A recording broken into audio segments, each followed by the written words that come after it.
Here are my 3 NFL quick hitters heading into the rest of Week 1's games. 1.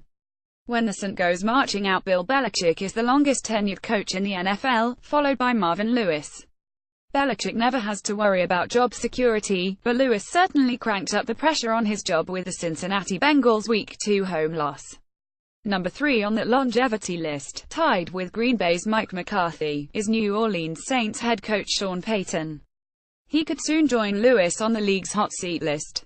Belichick brings his New England Patriots to New Orleans this weekend, and their record under him after losses is practically incomprehensible. The Patriots are 3,811.776 win percentage after losing the week prior. All 3 times they've lost their season opener under Belichick, they won the Super Bowl that season. Insane. That's why we think the 0-1 Saints could be in a spot of trouble entering Week 2. Adrian Peterson is already crowing for more work after one game. Payton is denying that the two had a spat on the sideline in a 2,919 loss to Minnesota.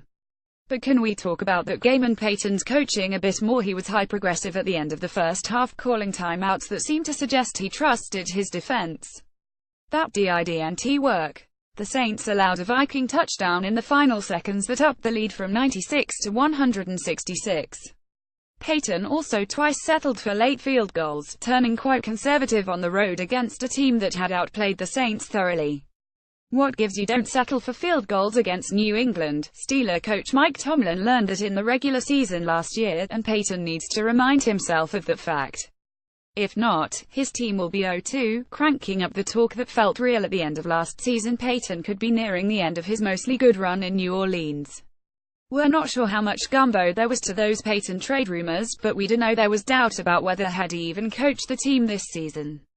If Payton goes, could Drew Brees walk as well? We're only 1 week into this season, but it certainly feels like this franchise is nearing a major flashpoint unless things straighten out in a jiffy. 2. Telltale game at Heinz. Week 1 always offers some surprises, but also false hope.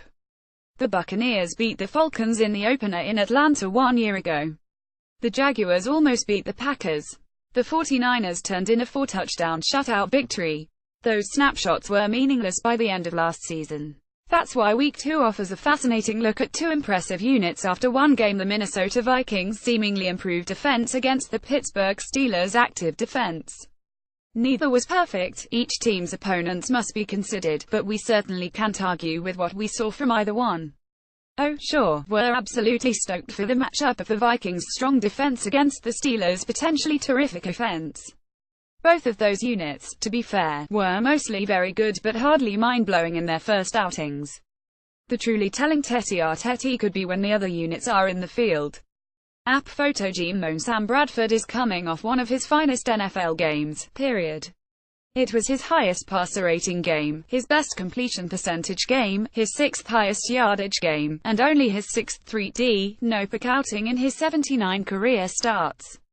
Choice stuff, even if it was against a likely bad St. defense that opened the game with 10 men on the field. But everyone else did their part, too. The offensive line looks tremendously better. Dalvin Cook was a monster in the fourth quarter. Stephon Diggs looked like an Antonio Brown clone. The Steelers' defense also came to play. Granted, it was a rookie QB they were facing. The Browns' DeShone Kizer was making his first start. But 7 sacks are still 7 sacks. 2 of those came from TJ Watt, who also had an acrobatic interception. Pushing James Harrison to the bench takes quite the effort. Bud Dupree and Jarvis Jones had the first 2-sack game between them in 84 career games, including playoffs. Overall, the Steelers allowed 2.3 yards per run play, 1.9 outside of Kizer's TD run, and 4.9 yards per pass play, which included their 7 sacks. Only 3 of the Browns' 11 drives went longer than 20 yards. Meanwhile, the Vikings had scoring drives of 74 and 95 yards, each taking 140 or less of game clock. This game Sunday at Heinz Field will tell us a lot about these teams, but especially the 2 units we had the bigger questions about. 3. What might have been plays out in Denver? A strong, informed NFL source turned us on to Mississippi State QB Dak Prescott during his senior season in 2015, one in which he made vast improvements as a passer but continually was compared to Tim Tebow for the offense Prescott played in college. He's not Tebow, the source said, trust me. that was meant as complimentary toward Prescott's passing ability, and it came from an interesting source: Denver.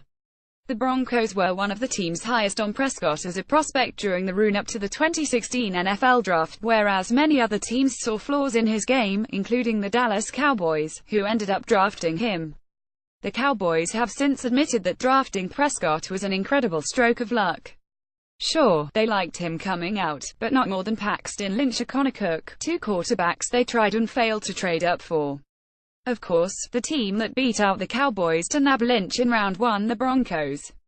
Lynch is hurt and not starting. That job belongs to Trevor Siemian, a round 7 afterthought picked the year prior. He played respectably well in his first season and noticeably well in the Week 1 win over the Los Angeles Chargers, save for a few late sacks that were on him. Now Siemian and the Broncos host Prescott and the Cowboys in a game that is absolutely loaded with fascinating QB draft connections, and appears to be a good matchup on paper, too. Why did the Broncos not sit back and just take Prescott if they liked him so much? Well, he missed a flight for a visit with team officials, and they shifted their focus to Lynch at that point. Prescott also had a DUI the day following his pro day, and his character, once considered sterling to some NFL folks, suddenly had 2 Mars in the eyes of the decision-makers in Denver. I didn't make it to the gate. The doors shut. I got there that night, and still had the visit, but I missed the initial dinner, Prescott told Denver area media on Wednesday, blaming Orlando traffic for his tardiness. I am sure the quarterback missing the flight doesn't look too well. When I finally got on the flight I knew I probably wasn't going to be drafted by the Broncos. Everything happens for a reason. One more bit of draft symmetry: the Cowboys offered their second-round pick to get in on the Lynch deal. They ended up keeping it and selecting linebacker Jalen Smith, who made his debut last week and looked, all things considered, pretty darned strong. Smith will be asked to help corral a Bronco run game that generated a solid 140 yards on the ground and a stunning Siemian TD run in which he juked Joey Bosa out of his cleats. The Cowboys and Broncos' histories likely changed dramatically based on that missed flight. Prescott will aim to show that the Broncos should have looked past the mistake, but the Denver defense will want to show that it can slow down the guy who couldn't make it to the job interview. Eric Edholm is an NFL writer for Pro Football Weekly. More NFL coverage: don't miss an episode of The Scout and the Sports Page. Subscribe on iTunes. AFC North, AFC West, Dallas Cowboys, Denver Broncos, Minnesota Vikings, New Orleans Saints, NFC East, NFC North, NFC South, Pittsburgh Steelers. The Scout and the Sports Page.